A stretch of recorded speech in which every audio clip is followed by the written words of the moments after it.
Welcome to Commander Central, episode 252, and today we're going to be talking about finding it on the table, which is kind of a fancy way of saying discovering your deck's true character through actually playing games. I'm Dana. I'm Max.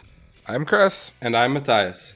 Matthias, welcome to the show. Yeah, it's pretty nervous right now. Well, we're nervous most of the weeks recording this too, so don't feel like you're all alone. All right. Oh, I'm never nervous. I don't know what you're talking about. You just roll right through these? If I screw up, whatever. If someone calls me out on it later on, it is what it is. I mean, the guys in Slack pick on me enough because I don't talk, so. Yeah, it's pretty easy to pick on Chris. Yes. Chris is such a teddy bear too. He's such a good target. Oh, I just take it all. So we obviously have a guest here today, patron supporter Matthias. And before we go any further, why don't you introduce yourself and tell folks a little bit about you, where you're from, that kind of thing. So I live in Belgium, and more specifically right near Ghent, which is one of the bigger cities in my country. We're not that big of a country, so for people who don't know where Belgium is, it's a country in Europe. And we're able to, we're lucky enough, we usually record over lunch on the show, and it happens to be evening in Belgium, so everything kind of just lined up via, luck. So yeah, if you would have recorded in the evening, that would have been a pretty late night for me. Yes. yeah, I would imagine. So Matthias, when did you start playing Magic? So the first time I played Magic was in elementary school, which was basically the big brother of a friend of mine was a Magic player at the time. Like had a pretty, from what I can remember, already pretty big collection. And, we played with some of his decks, stuff like that. Would have been around Invasion Block, I think. Because I know the first pack I bought myself was from Onslaught after it released. So... Wow, that was well, it's pretty 2002 or something like that, 2003, somewhere around in there. Yeah, early 2000s would have been a thing. Yep. But then when I went to middle school, I sort of because we all basically went to different schools and lost contact with those friends from elementary. I stopped playing because I didn't have anyone to play with. And then would have been 2017. I had a local store I went to for board games and stuff, and I just happened to be there on Saturday or Sunday, and they were doing an event for the Commander Precon 2017 release, and knew one of the guys, and he talked me into, spending a nice afternoon. You just had to pay, what was it, $35 or $40 for the entry, and you got one Precon with the entry, so you basically just bought a Precon and got to play for an entire afternoon. Oh, that's pretty sweet. And you know what? I'm going to talk to our store owner and have him do something like that. See if he will do something. Yeah, and, basically a couple of weeks after that, there just happened to be a couple of guys playing in the store, and I happened to have that Precon with me, and they were looking for a fourth player, and I was like, okay, I have time. I'll spend an afternoon. It'll be fun. And sort of snowballed from there, and now I'm playing. I have way too much money tied up in... Magic, and I'm playing Modern as well as Legacy and Commander, so, Oh, Modern is the greatest format ever, so if you ever want to talk about Modern, feel free to hit me up for that. It's basically allows me to get different things from different formats. It is a blast. So, question for you. How did you start listening to us? Like, how did you find us, all that stuff, when you're way over in Belgium? The powers of Google. I was actually on a phone call with a doctor of mine the other day, and she was going through some of my information and all that. She's like, I don't know what this means. She's like, hold on, I'm gonna Google it. And I'm like, does everyone use Google? Is that what it is now? It's just the term. We're just gonna go Google it. Yeah, pretty much, I think. Yeah, totally. I remember one of my first days in college. The professor on day one said, Google is going to be your best friend when you're out of this school. So get used to using it if you don't know how to solve something. Yeah, it just, basically I was playing for a while then, and I just wanted to hear something more about Magic from, people outside of my store, and looked online. Also, I have a job where I spend a lot of time alone, and listening to podcasts is a way to not just be very boring job. So, and I think your podcast was the first one I came across, and I really liked it. And basically listened since then. I forget which episode the first episode was. I listened to. Well, thanks a lot. We do appreciate it. It's always interesting. I just never think in terms of obviously it's the internet. Everyone gets a chance to listen to it. But I just never think in terms of people overseas actually listening to our thoughts on Commander of all things. So thank you very much for supporting us and for being a listener. It does mean a lot. Yeah, thanks.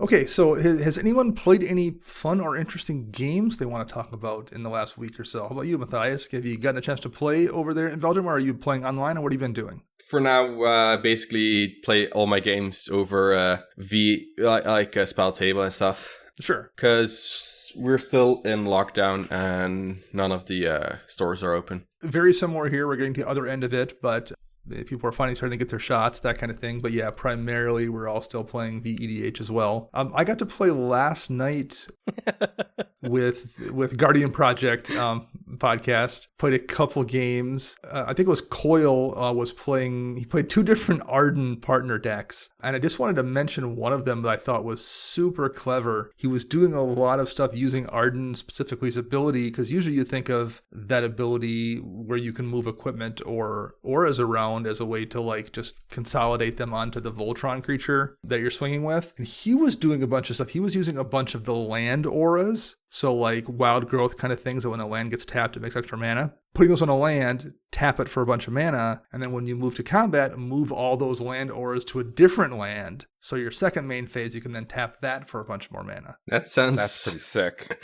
That sounds interesting. That was really, really clever. And then one of my favorite play, I think, is he of course had a bunch of those land auras stacked, so he had a bunch of mana, cast Colossification, which is the aura that gives a creature +20/+20, but he casts it on an opponent's creature. Because it taps the creature it goes on when it comes into play. So it tapped down their blocker, and then when it went to combat, he used the ability to move it back onto Arden and swung through. Because it's an enter the battlefield ability that taps the creature, right? Yeah, yeah. Oh, that sounds dirty, man. The whole deck was just filled with goofy things like that I had never thought of using Arden that way. It was super neat. Yeah, I played a game on Monday where we basically did a tribal face-off. I played my Lord of Tressorun zombie tribal, and it was up against Merfolk tribal, Vampire tribal, and what was the last one? No, Minotaur tribal with the new Minotaur commander from Jumpstart. Okay. Oh, yeah. Okay. Yeah, the game got a little whack because none of us could find a board wipe, and since we're all building tribal decks, everyone had like a giant battlefield at the moment there. And then somebody played a Kindred Dominance. It was a vampire deck. So basically wiped almost the entire table. But luckily for me, the turn before, I played the ghoul that when it enters the battlefield or another zombie enters the battlefield, all non-zombie creatures get -1/-1. Toxic or Noxious Ghoul? I think Noxious Ghoul. Oh, yeah, sure. Yeah, no, I think it's Noxious. And I had the Liliana Dreadhorde General on the battlefield when the board wipe was played. Oh, no. So I drew 12, I think it was 12 cards. And one of those cards happened to be a zombie apocalypse. GG. So that swung the game pretty hard in my favor. Yeah, that's rough. Nice. I love it when those kind of things just kind of magic Christmas land all come together.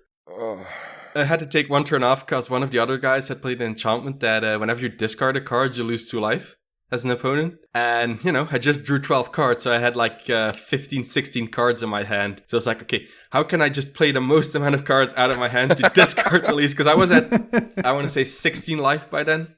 Oh, that's harsh. I was able to squeeze a dumb win out last night with my Kedis and Crom deck too. I had gotten hit by, I can't remember what it was, a board wipe or something. I was playing from behind and I didn't have Crom out, but I had Kedis out. And the turn before, I had exiled a couple cards that I could play until my next turn without casting, without paying their mana cost. And the other 2 players with like relatively full boards, it came back around to me, and I was able to swing with just Kedis, who's a 1/1 with no abilities other than the damage sharing ability, and like give Kedis +3/+3 and give him +3/+3 and trample, and then cast a damage doubler copied onto him. Is that how you ended up winning that game? That's how I won that game. I swung with the 1/1, and I can't remember who blocked. Whoever blocked with like their 4/4, and I was able to buff it and double the damage. So it was enough to carry over for lethal, and then the damage that carried over got doubled again, because whenever damage gets dealt, and Kedis, whenever it deals damage to one person, deals to everybody else, then it got doubled again and killed the other person. So that's how I was able to pull that off, by swinging with the 1/1. That's disgusting. Yeah, that Kedis Crom deck sounds pretty bonkers from what I've heard so far. It's been really fun from that kind of thing, especially just being able to like do those kind of dumb plays. It's always makes me laugh, and that's always a good thing from a deck. So I think we'll be talking about that kind of thing here when we get into the show, the main show topic in a few minutes. But first, we have a few housekeeping things to do. If you out there in listener land want to reach out to us, talk about a fun game you played, or just say hi, how'd you go about doing that, Chris? Well, Dana's telephone number is 866-251. No. You can reach us on social media because we're on a multitude of those platforms. You can find us on Twitter at CMDR Central. You can search us up on Facebook, CMDR Central. You can find us online at cmdrcentral.com. And you can also find us on YouTube by searching CMDR Central. You can also head over to patreon.com/CMDR Central. Check out our reward tiers, such as guesting on the show like Matthias is doing, or our Decks You Play series, or just joining our community to chat with everybody and play some virtual EDH. This week we want to say welcome and thank you to the following new patrons: Casey Gilliand, Jacob Benoit, and Justin Fields. So thank you very much to all our Patreon supporters, old and new, and all our listeners in general. It means a lot when you tune into the show, so thank you. You know, that's very appreciated, Dana. Also, Chris, you can DM me that phone number later. It's fine.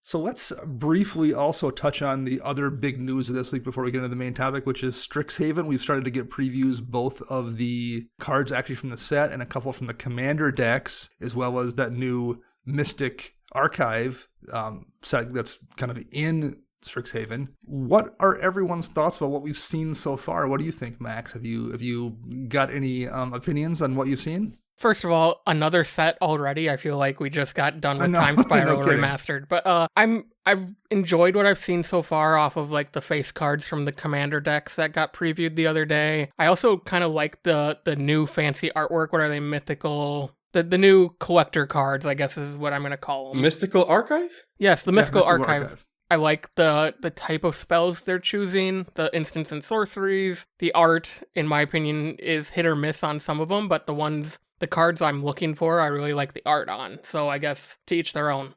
Yeah, have you seen the Gift of Estates arts? I really like it seems like pretty sweet art.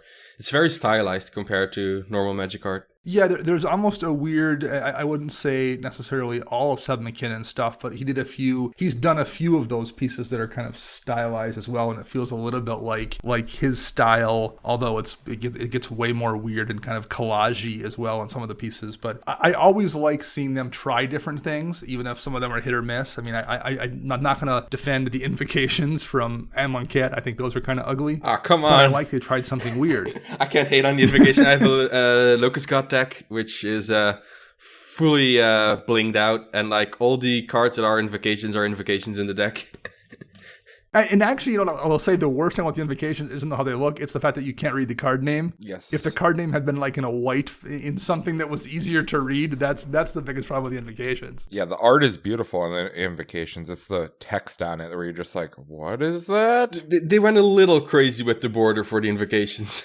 But I also like they tried something different too. If I don't like it, I kind of respect the effort at least. Yeah, I've heard like a couple of people don't really like the border for the Mystical Archive, and I agree it's not the best border they've done, but I like it when Magic goes away from like the hyper realistic art and really dives into like more like just weird stuff. Yeah, I kind of am with you there. The one thing Strixhaven I haven't quite clicked with yet is I kind of liked how I knew what was going on with the previous MDFC. So like, hey, these are either lands or they're spells. You can make a choice. Or, I guess land in some cases. In this case, we're kind of getting like creatures on both sides kind of a situation. Mm-hmm. And there's not really a game mechanic reason for that, which is, I guess, a dumb reason. And I'm not saying I don't like it. I just don't quite get it entirely. Actually, it's a bunch of different things. So you have the dual planeswalker revealed. Yeah, that's true. You have Will and Ronan that are both then the same time. Some of the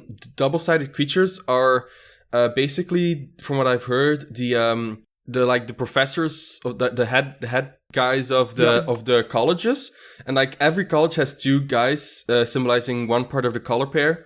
And so like the front is one and the back is another one of the, I want to say lectors, or I don't know the actual Deans, name. yeah. Dean, the deans. Yeah, That's the one, deans. Dean. Okay. So yeah, so like if you have the black white school on one half, you'd have the professor who represents the black mana portion of that school, and the other half the professor or dean, whatever it is, that represents the white mana portion of that school. And then you also have some creatures that are sorcerers or on the back that they've revealed so far. So yeah, it's the lack of consistency, which is something I kind of liked on the other sets. There isn't here, but it's not a problem or anything. And to be fair, we've only actually primarily seen, like, we saw a few legendary cards the first day, and it's been a lot of commons and uncommons really since then. Yeah. So by the time this show airs on Monday, we'll probably have seen quite a bit more. But yeah, it's interesting we're getting so much stuff simultaneously. It's essentially 3 sets basically. Yeah, so. It seems like the first couple of days has mainly been the Mystical Archive that they've been spoiling. Mm-hmm. Like, that's been really trickling in, but we haven't really seeing anything big of the actual Strixhaven cards since Friday, I think.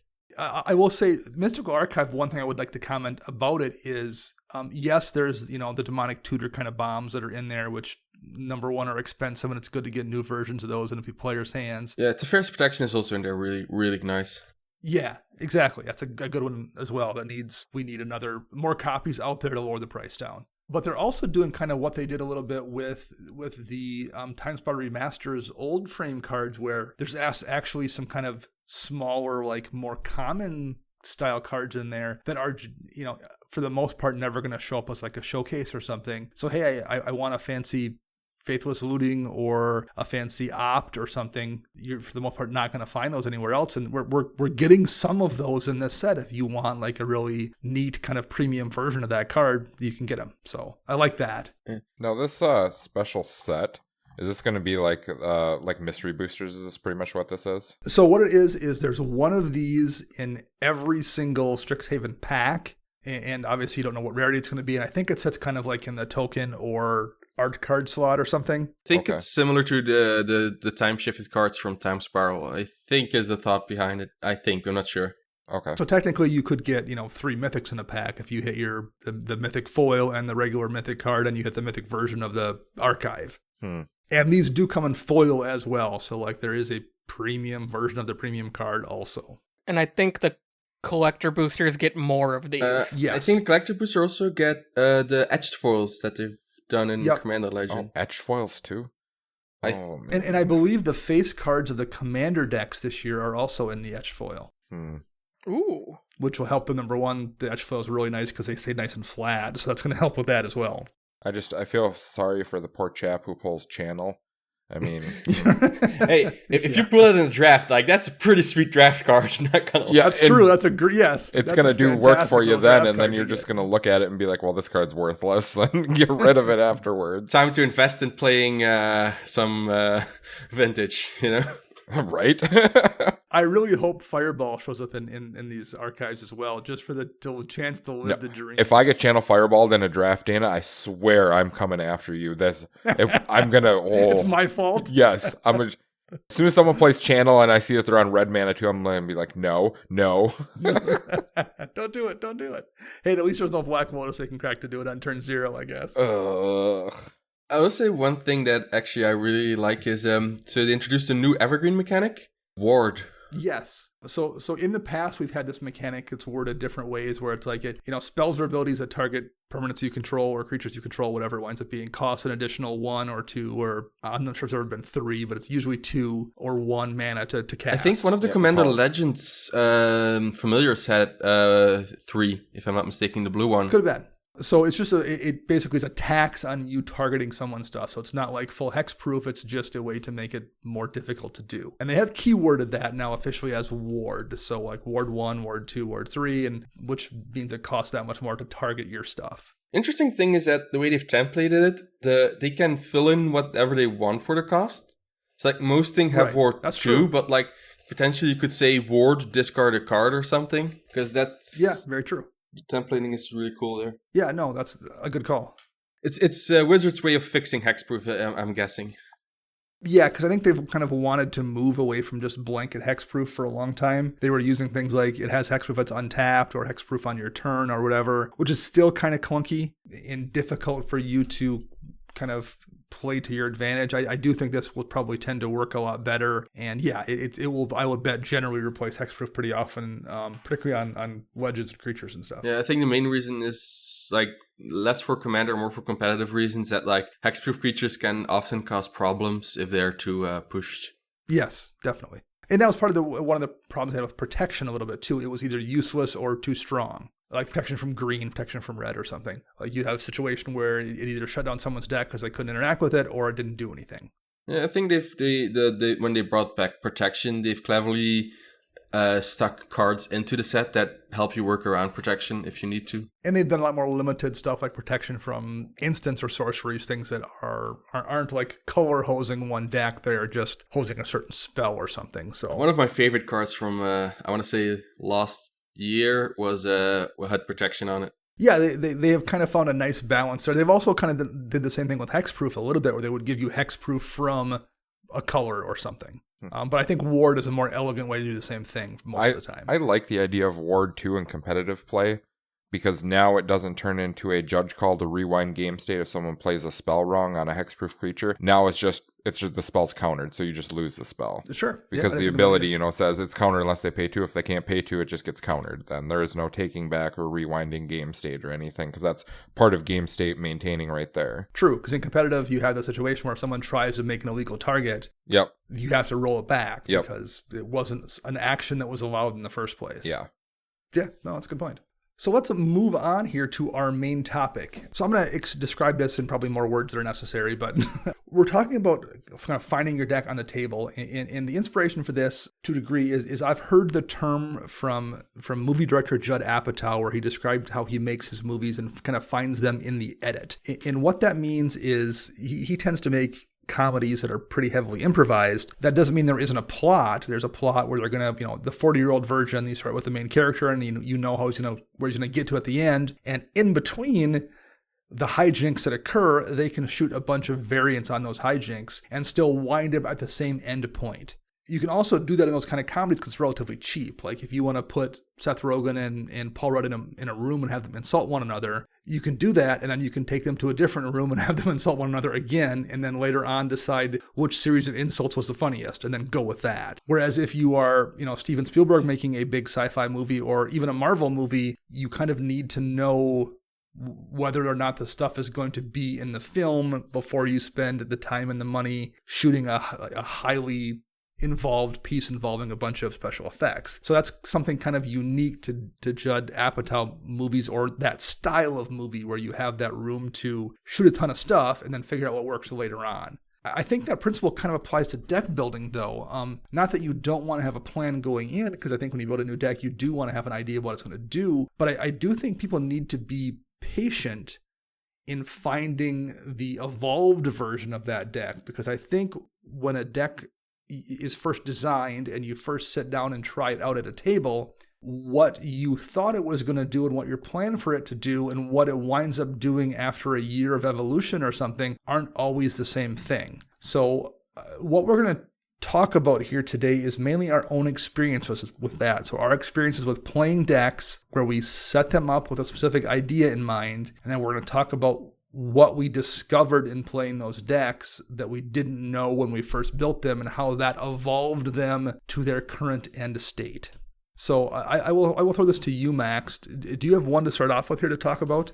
Yeah, I think a great one here is my Dragonlord Jamoca deck. And that's your oldest deck at this point, right? It is, yeah, and it definitely was built right after I went through like a Boros phase of wanting to just be attacking, and so I took that mentality and brought it into Selesnya, and, cool, flyers are great, that's a great limited strategy, is building a limited deck with, blue-white flyers or something, so let's do it in green-white. But as I kind of started the deck, I just wanted to be aggro. I wanted to get Jamoca out or get a flyer out and just start swinging away, not realizing that this deck needs to slow down. And I'm probably that's gonna be a consistent theme throughout a lot of the decks I talk about today, is that I've learned to slow down the playstyle for most of them, because I like to play windshield wiper magic. I like to turn my creatures sideways and go, but you can't do that if you only have one creature out at a time, because well, there's a path to exile, and now I'm down to 17 creatures in the deck. Oh, now I'm down to 14 creatures in the deck. And, over time, it's like, well, how do I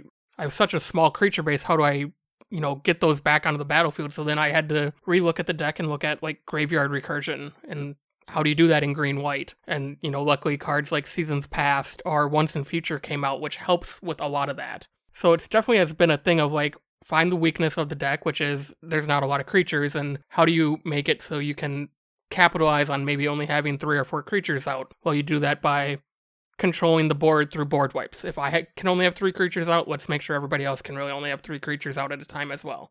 The other example from that deck that kind of jumps out at me is, Jamoca has life gain baked in, and that's not necessarily a sub-theme. You're not like trying to gain life in that deck so you can use a big Aetherflux Reservoir or anything. But once you discovered how frequently you were able to keep your life total a little bit higher than anybody else's, it seems like you found that then you were able to be more reckless with your life total. You're able to take cards off that Sylvan Library at a higher rate than maybe would be normally safe because your commander is going to gain most of that life back. Or you kind of found that you could use that Hall of the Bandit Lord recklessly to give your commander haste because you're going to immediately gain the life back as soon as you hit somebody or even hit a blocker. Wait, you can use something else and pay 8 life on Sylvan Library? You bet.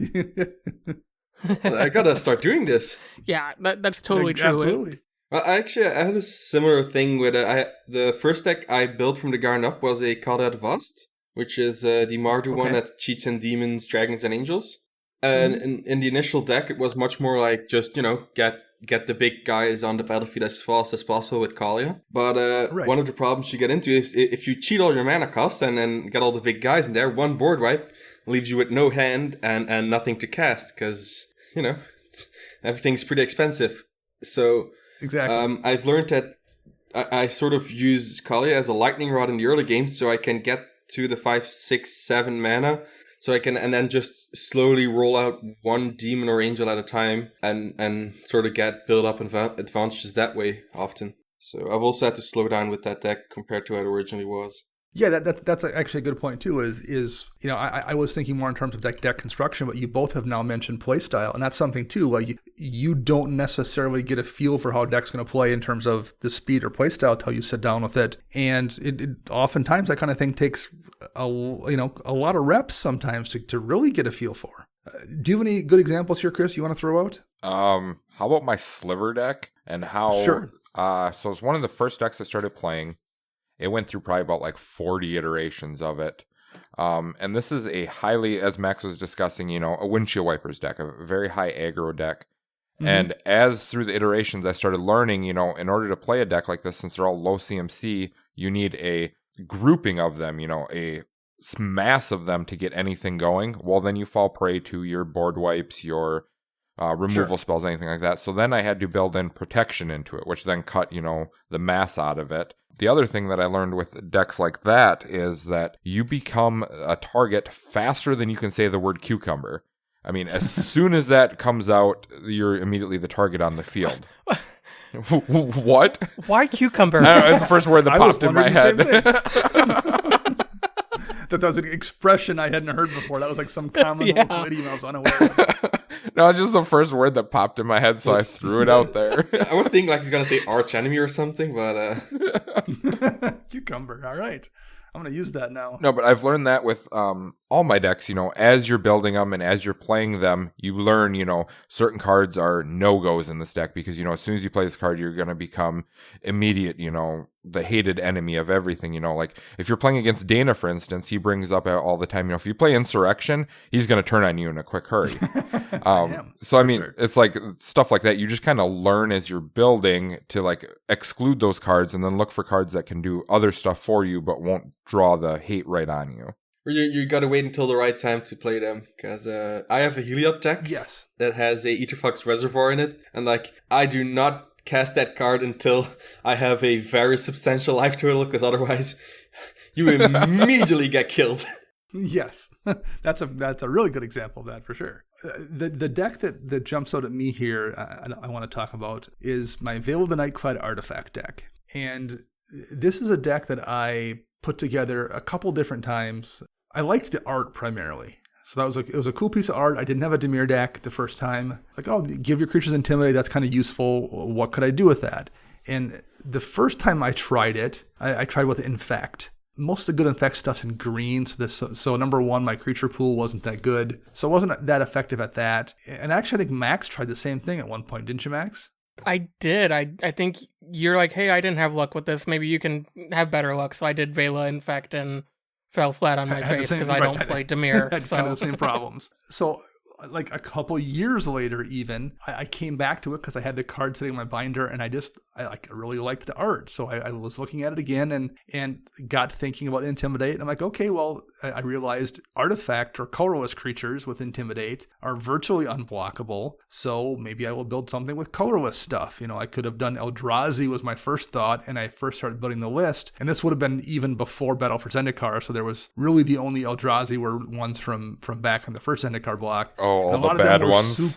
Yeah, with Annihilator and stuff. And I'm like, I don't really want to be doing that. Talk about getting hated out of a game. Exactly. A deck filled with all Eldrazi. It's like, well, I will try artifact creatures. Similarly, it lets me run some Wormcoil engine style beaters. I thought that would be fun.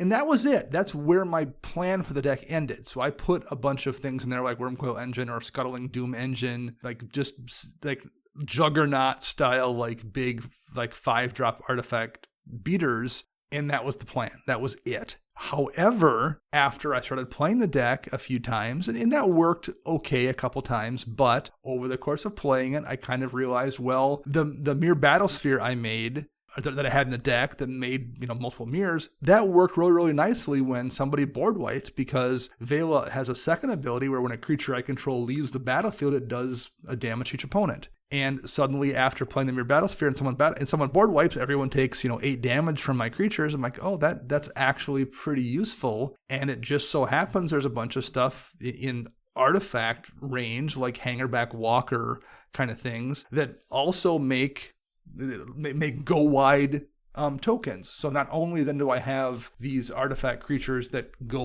I can swing through unblocked with, I have a few things that can allow me to go wide, or I have enchantments like Efficient Construction or the Antiquities War or Thopter Spy Network that also make me these artifact tokens every turn. And it was pretty easy to get a wide board state that I could either swing through with and deal damage unblockable, or then like sacrifice them all and deal that much damage again to people. And then it just so happened that in those colors, there's a bunch of different Tezzeret variations that also do things like deal damage to people based on the amount of artifacts you control. So now I have in that deck multiple different win conditions, all of which kind of synergize together and don't fight against one another and support one another. And I never really know what the deck is going to do to win until I see what I happen to have drawn that game, which is super fun. Like having a bunch of different directions it can go without any of them hampering one another makes it one of my favorite decks to play. And none of that was things I had planned out when I built that deck. That was all stuff that I discovered after putting it together and just grinding out reps. Yeah, that makes sense. I mean, that's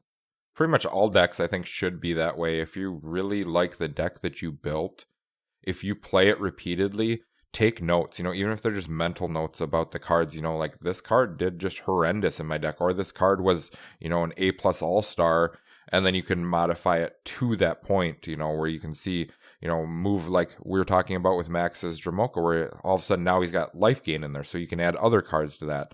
And the only way to figure that out is to playtest your deck. And, I love to goldfish and all that stuff, and goldfishing does not work if you don't have an opponent with you to figure all those things out. Right, yes. And not just an opponent, like in the past, I've done goldfishing in multiple playtest windows on Architect or Tapped Out, and that works to a degree because I can at least say, hey, what would this deck do in this situation? But I'm playing against myself, so I know what I would do whatever side of that game I'm on. So I agree with Chris. It helps when you have, even if it's one different person playing against you, if it's one-on-one, you get to see some stuff with that deck versus what you would in a simulator, essentially. Yeah, that's true. I know a big thing for me, and I've learned a lot about EDH, in general, is by back years ago when we used to play, I would play one of my decks, and then I'd immediately walk over to Dana or Max and borrow one of their decks for the next game. And then I learned how their decks work. So then it actually broadened my horizons of knowing, okay, this card's good with this card's good with this card. These strategies work this way, because you can sit across from someone and watch them play it, but until you actually play it like that, you don't quite understand the little intricacies of each deck and each card and how they play together. Yeah. Yep. No, that's a really good tip as well. Yeah, I would say the deck that comes to mind the most for me there for that is I have Heliod the Sun Crown deck, which is the new version of Heliod from Theros Beyond Dead. And the main reason I built the deck was actually to prove a point that you don't need the infinite combo with Walking Ballista and Triskelion to really make a really good deck with it. That I just thought it was a really sweet commander, regardless of if you did the combo or not. So I built it without any combo in it, and through playing it, you really have to learn to change the playstyle that you're used to in a lot of other decks, especially with when to play cards from your hand and when to hold back and stuff like that, which is something similar that I also learned from playing Modern, where in Modern it's all about trading resources the most efficiently, and you don't want to overextend onto a board state if you don't have to. Yes, because you could just get blown out. Whereas in Commander, you're playing a 100-card deck. There are wait times to rebuild. A lot of times you can just rebuild. Whereas, in other formats you can't. So if you can learn that aspect, that it just helps you overall when you're playing EDH. Oh yeah, and also the fact that in a lot of other decks, if you play out your hand, there most colors have a way to refill their hand, and Right really doesn't have a good way to do it. So one of the things I really had to learn was you don't want to play out your hand because then you're empty, and if they wipe your board, you're stuck. And the other thing I learned was that it's much easier to kill people with my commander in a Heliod deck than I originally thought it was. Yes. So actually, I had something happen on just this last Tuesday that actually falls into everything that we're talking about. I watched there was 3 people that came into the store, new people I've never seen before. They came from a different store to play EDH on the Tuesday night at our local one. And they sat down, they played with one of our regulars, and he ended up removing a permanent from the battlefield of one of the opponents. The guy got angry, they scooped and they left. All 3 of them left. Wait, just and from the one story. thing? Yep. The story that I was told was that none of them played removal in their decks, and they were all built, like combo type decks. So, that's another thing, when you're building, you need to weed stress removal and other stuff like that, and you don't learn that until you actually play. And I hope that they learned that without spot removal, your deck just gets turned off, or protection. So, hopefully it's something they learned in the long run, but the story I got was he came up, he's like, I don't know why they were so mad. I just, Assassin's Trophy his commander off the field, and he picked up his cards and left. And I was like, what is going on here? Yeah, that seems there's probably a little bit of salt involved in that too. But I play a Locust God deck, and that thing is a magnet for removal. I need to be prepared for that in that deck. Yeah. The whole reason I play a high market in a deck is that I have a sack outlet, so if somebody tries to exile my commander, I can just sacrifice it in response. Yeah, that's just, when I heard that story, it dawned on me with what we're talking about, is, you learn things about your deck and, how to change things. And I hope that they learned, well, if I want to play this type of deck, I need protection. Because if you just are that easily, you can turn off my deck, then there's something wrong with it. Max, I was wondering about one deck that I've kind of enjoyed of yours the last couple of years is your Regnan Krav deck. And now, how is the current iteration of that different than what you started playing with it? What have you learned from that one in particular? How to be a better scumbag? Oh, shush! We're not talking about Brago. So when I first built that deck, I built it based off of a list Jumbo Commander put together for his YouTube channel right when Battle Bond came out. And so I took that list, kind of modified it for our own shop and my play style. So I originally kind of started with a lot of creatures that just at the beginning of your upkeep, everybody loses 2 life and I gain a life. Those type of creatures with some token support. I ran Bramaz and, Hanger Backwalker and just kind of some solid token makers, but it wasn't, I think the balance was more the draining creatures, your Soul Sisters, stuff like that, to really push the life gain through the roof. And as I played that, it became the thing of when you start draining your entire table, your entire pod for 4 life and upkeep or 6 life and upkeep, you become the archenemy. Cucumber, I guess, is the word we're using now. So I slowly, started to look at the deck because, like, well, if I only play one creature per every couple turns, I'm just going to get taken out because I have nothing to...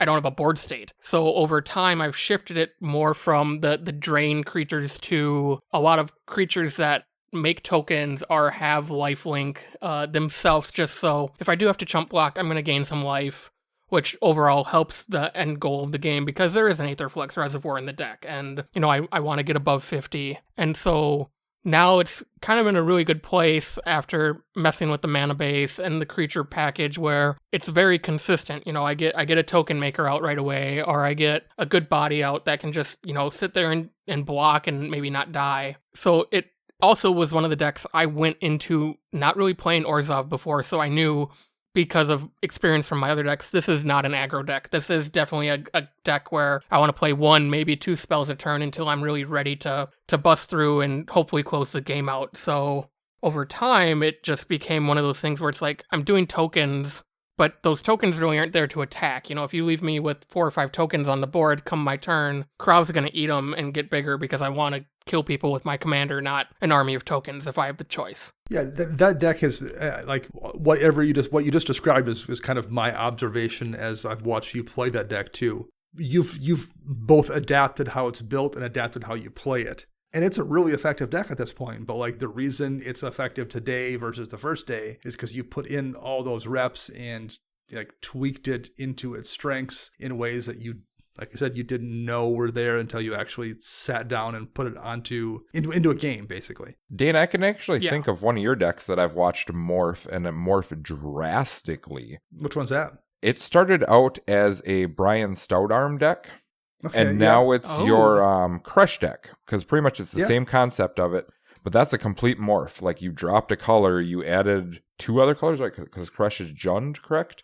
Yep. Yeah, so I mean, that was a complete morph. So, I mean, is that something you want to, talk about? That's one I can expand on. And yeah, because that was the same concept. I built that Brian Stoutarm deck, and I wanted to do something similar after I took it apart. So I was thinking about that for a year or two, trying to figure out what I wanted to do in a similar vein. The problem with Brian I found when I built it was Brian Stoutarm, you sacrifice a creature and it deals damage. It's a fling essentially on a body. But I built it using a bunch of like threaten style effects. Yep. So like you cast a sorcery, take control of someone's creature and fling that. That was the plan. The problem with that is you're, number one, only dealing damage to one person, and number two, if everyone's running Llanowar elves or something, those threaten effects aren't that great when you're like stealing someone's, wood elf or their bird of paradise or whatever. You need to have somebody who's consistently giving you big creatures to throw. And once they become aware of what you're doing, they just stop playing those big creatures that you can steal and throw away. So that's where the deck kind of fizzled after a pretty short window. Everyone kind of realized just don't put something big on the field when Brian's out, or don't let Brian be out. And then I'm like threatening creatures. Okay, I can swing with them, but like it's not nearly as effective at that point. Yes. So there was a few problems with that deck. So then I was trying to find a way to do the same thing where I wasn't entirely reliant on other people playing cards for the deck to actually work. And Max had built a Crush deck, and how are you playing it, Max? Were you doing like sacrifice stuff, or what were you doing with it? I was doing just all +1/+1 counters with a lot of like targeted removal. So like get the blocker out of the way, Crush gets bigger, swing with Crush. I was doing 0 fling effects. So in your case, you were like using Thresh as kind of the focus of the deck. Yeah. And when I built it, I built it basically with the, hey, if Thresh happens to be in play when I fling something and gets huge, that's great. But if he isn't, he isn't. Like, he's just a bonus in the deck, which then solved the problem, number one, of Brian being, once you remove Brian, you shut that deck off. In this case, if you remove Crash, it doesn't really change very much. If anything, in some cases, I want you to remove Crash because he hasn't done anything yet. I don't want, or I can just fling him in response at instant speed anyway. Yep. And then we got away from me caring what anyone else did too. Like, if you happen to have a creature out and I killed it and it made Crush bigger, great. But the deck wasn't reliant on that. So yes, but I didn't know that about Brian in the first place till I played a bunch of games with it. And then, to be honest, that was what taught me how to build the Thresh deck, or the Crush deck, because I already had all those things in mind when I put that deck together. Yeah, I loved your Brian's Stoutarm deck, because first time I ever sat down and played against you, I'm like, what is going on here? I'm like, oh, this is awesome. But I know how to stop it now, so. Exactly, right, exactly. Well, and I was just talking about this last night to Joey Schultz on the EDH Redcast. He just built a card door deck, who was the uncommon demon from Kaldheim. That deck is so bad. It beats you so bad. Yeah. One of the other patrons, James, also has a card door deck, and oh man, that is annoying to play against. It's super annoying. Because there's a gazillion ways you can heat shimmer kind of things to make a copy of it that dies immediately, but who cares that you got the trigger. And once it's in play and you have a little bit of mana, it's pretty easy to keep that trigger rolling every single turn. However, I think the problem with that deck is going to be if you play with a play group who realizes that, they're just going to realize, oh, I can't let you ever play your commander. We just need to kill you immediately, or the game kind of winds up soft locked a little bit. The thing I've learned playing against James's deck is that I need to hit James if he plays deck every chance I get, because I don't get that many chances. Exactly. Or you get Cardor so high in mana cost that the player can't play it anymore too.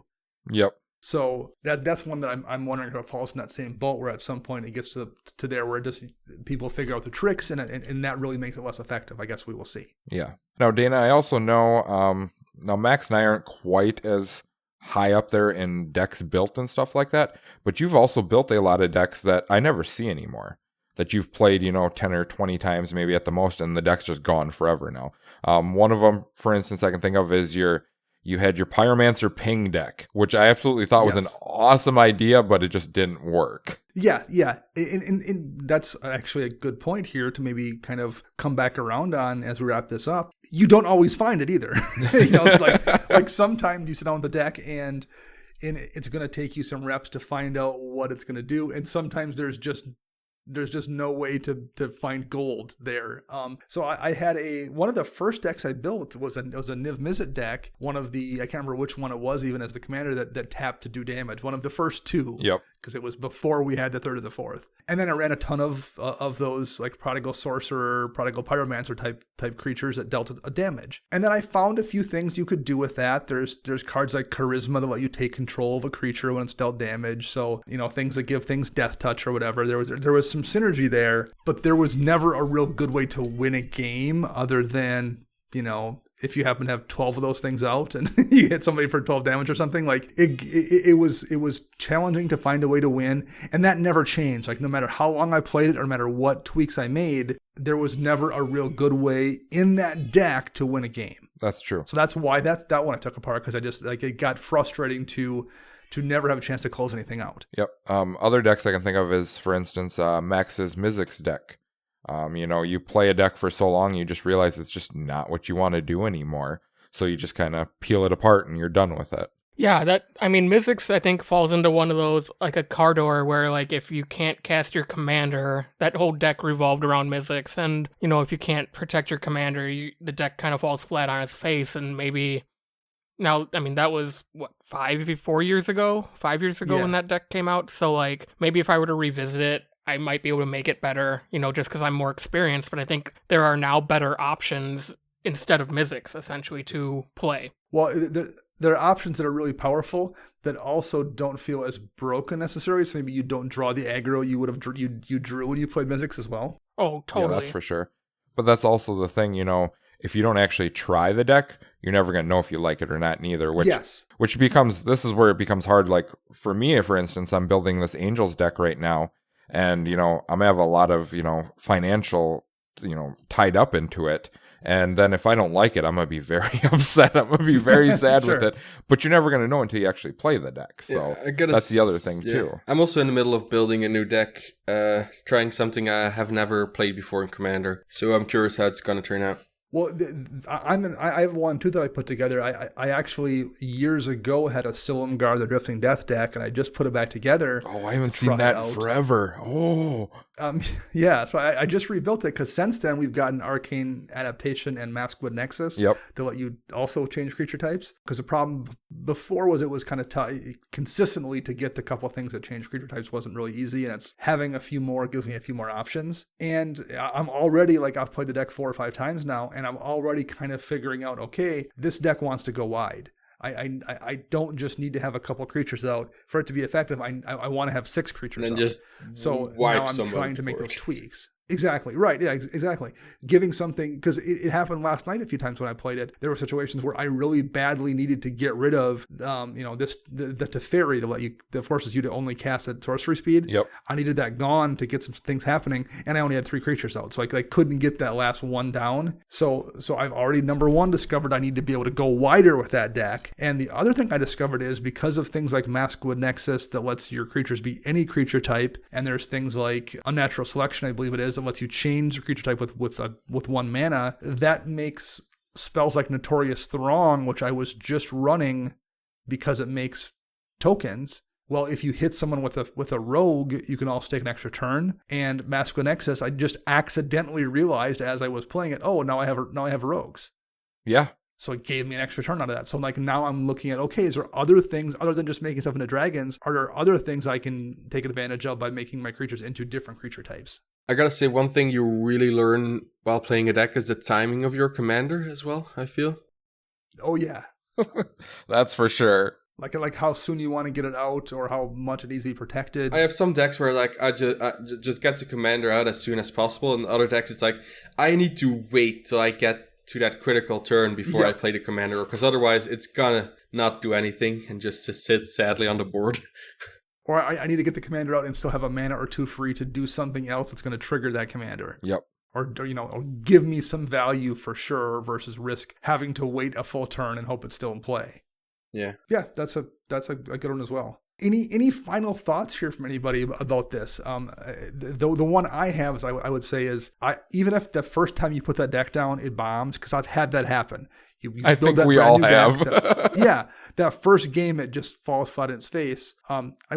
You should still maybe look and see what tweaks you need to make, but I would say don't give up until you have a few games at least and get a feel for maybe what you can tweak. I think you really need to get a dozen or so games in with a deck before you sometimes even understand what you need to change, let alone whether or not it's viable or not long term. Like sometimes it's taken me 50 games before I like really get a feel for a deck and I really have tweaked it the way I want to tweak it. Yeah, I can get behind that 100%. I would say don't get too hung up on the numbers of like how much you have of every effect or so in your deck. Just adjust according to what feels right, because sometimes like even if you already run a bunch of card draw or run a bunch of ramp, if it doesn't feel right, or it feels too much or too little, just add some more. Don't be scared that you're gonna mess up ratios or something that like you hear a lot of podcasts talk about sometimes. It's like you really gotta adjust to what feels right for your deck. I like that point a lot because a lot of this stuff is very much more art than it is science. It is. And what amount of one thing that works well in one deck doesn't necessarily work well in another deck, and it's very difficult to quantify that and say, no, you need exactly this much in this particular deck because what feels like enough in this list doesn't feel like enough in a different list and vice versa. It's something absolutely you need to get a feel for. Agreed. Any last thoughts from you, Max?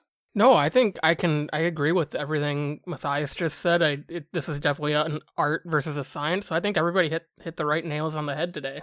This is something I would be interested in hearing some feedback from listeners out there too. If you have any of these specific situations where you had a deck where it very much did evolve when you played it and you kind of found it as you were running on the field, that would be cool to hear from people about that. And we can revisit this maybe down the road and talk about a few of those examples that we got, because I think it happens way more than people realize until they actually think about it, look at their deck and think, wow, this is a way different list than it was when I put it together 4 years ago. Yeah, well, I mean, you also get, 30 sets a year, That's 40 true. sets a year at the rate that they're at. I gotta say, it's definitely part of I it. built my Heliod deck when it came out in Theros Beyond that was last year, right? I'm not mistaken that. It was a year ago. That was like 14 months ago, and it feels like I think 6 I've years. changed like 20 cards in that deck over the year. Like it was insane how much cards were released. So like every set I had like, oh, these 3 cards I want to test in the deck or change this. Man, it's like the real Ship of Theseus deck. Is it still the same deck when all the boards have been replaced? Can we move past that, please? Getting a lot of Ship of Theseus references lately between WandaVision and this show, apparently. Oh man, I just watched the final of one. Mainly just I just WandaVision. watched the final for that show. How'd you like it? I thought it was a really cool show. A lot of like nostalgia to old sitcoms. Like I didn't watch that many of them, but like even Yes. I got a lot of the references and stuff like that. So that was pretty cool. Well, good. Glad you enjoyed it. All right. Well, Matthias, thank you very much for coming on the show and joining us here over our lunch break and for your Friday evening. We appreciate it. Thanks a lot, man. That was very cool to do. Well, good. Glad this was an enjoyable experience for you because it's we've really liked having these shows where we have people on. So these have been a lot of fun for us as well. So thanks for coming on. That is going to wrap up Commander Central for this week. I'm Dana. You can find me on the Twitter birds at Dana Roach. You can find Max at CMDRCentral_Max. And you can find Chris at Wise Squishy1. Our show is edited by Rafael Garcia, and you can find him at Ursa Bearwalker. And our podcast theme is Retro Future Dirty by Kevin McCall, licensed via Creative Commons. We will be back next week with another show. Until then, I'm Dana. I'm Max. I'm Chris. And I'm Machos.